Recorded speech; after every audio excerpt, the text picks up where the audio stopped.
আপনার কি কখনো মনে হয় যে আপনি নিজেই নিজের সবচেয়ে বড় শত্রু? আপনার ভেতরে অনেক আইডিয়া আছে, অনেক ক্ষমতা আছে, কিন্তু যখনই 4-5 জন মানুষের সামনে যান অমনি গলার শোয়া আটকে যায়, হাত পা কাঁপতে থাকে। আপনি চুপচাপ থাকেন বলে লোকে আপনাকে গাধা বা বোকা মনে করে। যদি নিজের জীবনের সাথে এই কথাগুলো মেলাতে পারেন, তবে আজকের এই কয়েক মিনিটের আড্ডাটি আপনার জন্য। আজ আমি নিলয় নামের এক ছেলের গল্প শোনাবো, যে শুধু নিজের লাজুকতার জন্য সবার কাছে হাসির পাত্র ছিল, কিন্তু মাত্র 3 দিনে সে নিজের জীবন পুরোপুরি বদলে ফেলেছিল। নিলয় ছিল ভীষণ প্রতিভাবান এক ছেলে।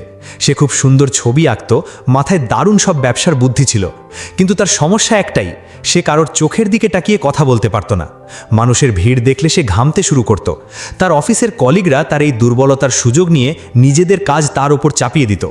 এমনকি তার নিজের বাবাও তাকে নিয়ে হতাশ ছিলেন। একদিন একটা ছোট ভুলের জন্য অফিসের সবার সামনে তার বস তাকে প্রচণ্ড অপমান করলেন। নিলয় বুঝতে পারল এটা তার নিজের ভুল ছিল না, কিন্তু প্রতিবাদ করার সাহস তার ছিল না। অপমানে আর কষ্টে সে সেদিনই চাকরি ছেড়ে দিয়ে বাড়ি ফিরছিল।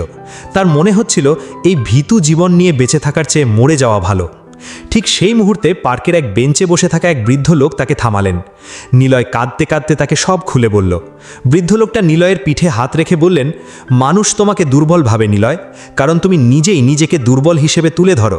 তোমার লাজুকতা আসলে কোনো সমস্যা না, সমস্যা হলো তোমার ভয়। তুমি কি পারবে আগামী 3 দিন আমার দেওয়া কয়েকটা ছোট চ্যালেঞ্জ নিতে? নিলয় ভাবল, হারানোর তো আর কিছু নেই, দেখি না কি হয়।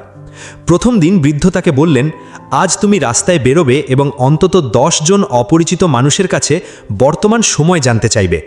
নিলয় ভয়ে কাঁপতে কাঁপতে কাজটা শুরু করল।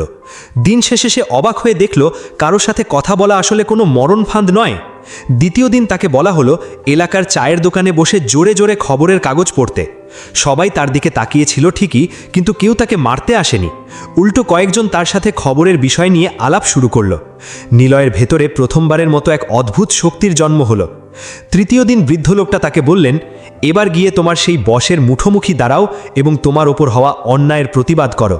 নিলয় সেদিন অফিসে গিয়ে বসের চোখের দিকে তাকিয়ে স্পষ্ট গলায় বলল যে কাজটা তার ছিল না। তার গলার আত্মবিশ্বাস দেখে বস থমকে গেলেন এবং সবার সামনে নিজের ভুল স্বীকার করলেন।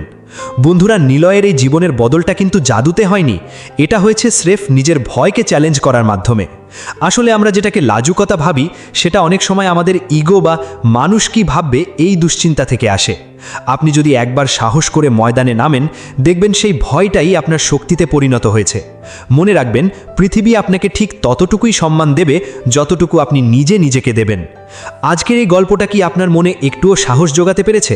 নিলয়ের মতো আপনারও কি এমন কোনো ভয়ের গল্প আছে যা আপনি জয় করতে চান? কমেন্টে আমাদের অবশ্যই জানান। আপনার একটি ছোট্ট সাহসী সিদ্ধান্তই পারে আপনার আগামী দিনের ভাগ্য বদলে দিতে। ভিডিওটি ভালো লাগলে লাইক দিন এবং এমন আরও ইন্সপায়ারিং গল্প পেতে আমাদের চ্যানেলটি সাবস্ক্রাইব করে বেল আইকনটি বাজিয়ে দিন। ভালো থাকুন, নিজের ওপর বিশ্বাস রাখুন আর ভয়কে জয় করে এগিয়ে যান। দেখা হবে পরের ভিডিওতে। ধন্যবাদ।